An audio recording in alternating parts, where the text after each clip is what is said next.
All right, hey guys. So we're here with some lower body mobility for you today. So how it's gonna work, we've got our 5 movements and we're gonna run through each movement 3 times, okay? So our first movement is gonna be our 90-90s. So we're gonna come down into this position here. We wanna have a 90-degree angle in the front knee, a 90-degree angle in the back knee, all right?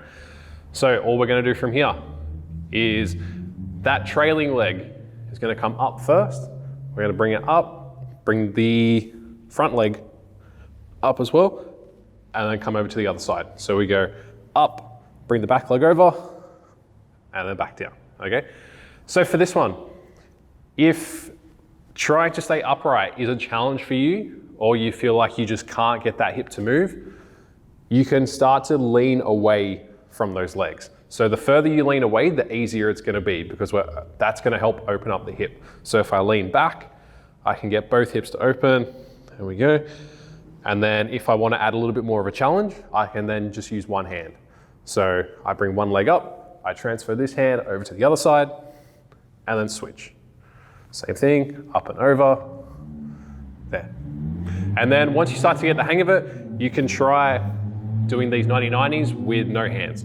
So put the hands wherever you like, keep them close to the chest, do whatever you like, transfer it over, boom, and then coming over, all right?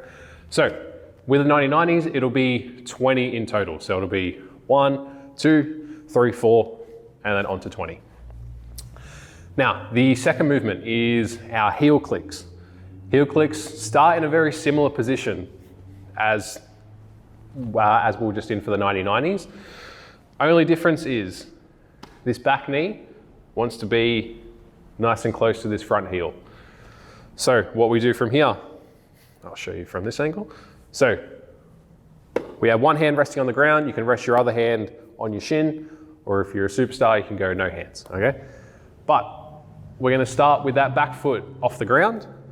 Try to keep that same angle in the knee. So try to keep that angle as close as possible. Then we bring that hip up, rotate it out, and then heel touches heel. Then we rotate it back down, okay? So again, that back knee always touches the ground just behind the front heel, and we aim to keep that foot off the ground the whole time. So it's up, rotate, and then back down.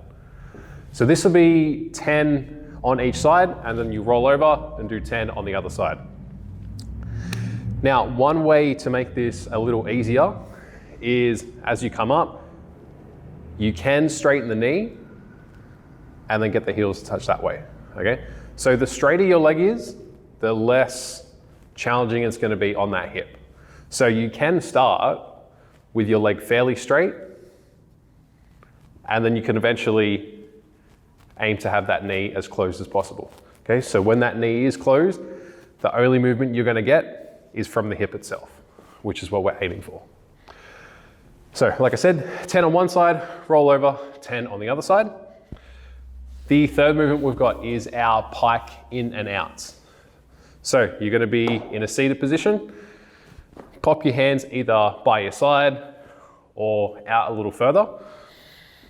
You can go fingertips, palms flat, up to you, okay?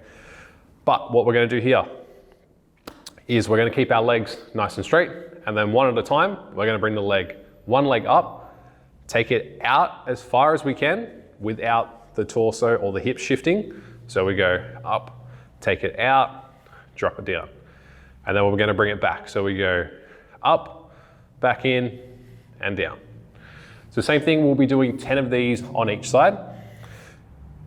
Now, this can be fairly challenging. You may feel as though your quads are going to cramp. So the best way around that is to lean back. So just like the 90-90s, you can start by leaning back, go up, out, down, then up, in, down. And then as you start to get more comfortable, you can eventually try to sit nice and upright. The eventual goal would be to be able to do these in this L shape here, where we go up, out, and down, okay? So again, what we want to try and avoid is coming up, leaning and then rotating the hips. It's like, oh, look how far I got. It's like, no. So again, shoulders straight, hips straight, and just take it out as far as you can. I'm starting to cramp. So 10 on one side, 10 on the other, or you can go 1, 1, 2, 2, up to you. Next one we have is our fire hydrants. So this one, you'll be on all fours. So hands directly under the shoulders, knees directly under the hips. And then all you gotta do from here is aim to get the movement to come just from this hip. So that knee angle stays the same. We come out, open the hips up as much as we can, and then control it back down. So we go up, and then back down. So for the fire hydrants, we want to try our best to keep those hips and keep those shoulders square and straight. So what we want to avoid is that. So yes, you can get your knee higher, but we've had the hips hike, turn, we've turned the torso, so it's no longer just a hip strengthening drill. We've kind of turned it into a bit of everything. So again, we've got not so good one, and then we've got one with as little movement as we can. So with the fire hydrants, what might help is, well actually with any movement really, is you can record yourself, because what you think you're doing may be different to what you're actually doing. You may feel like, oh yeah, I'm not moving at all, that's coming just all from my hip. And then you watch yourself back, you're like, oh no. But that's a good thing, don't worry. Happens to us all. So last movement is our step back squat. Now this one you can either do on flat ground, or if you have a step to step off of, that would also be handy.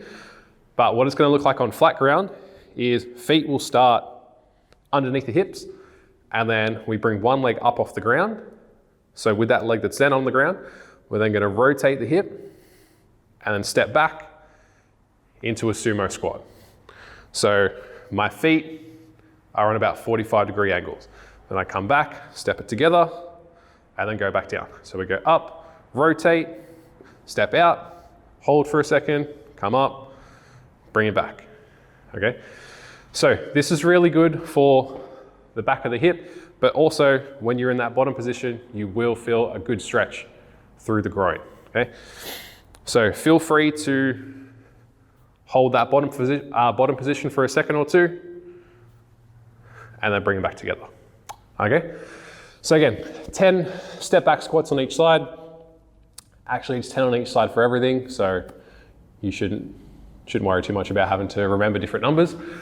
So that is the lower body mobility. So if you're unsure of how many to do on each side, just have a look at the comments. It should be written down somewhere. I'm not too sure where, but it will be there, okay? So ideally we'd get through this 3 times, but if you want to do more, go for it. If you don't have the time to do 3, then do what you can do, okay? If you've got any questions, send us a message or comment down below. I don't know where this is going. It may be on YouTube, it may be on Instagram, but either way, if you've got any questions, feel free to ask, okay? Have fun.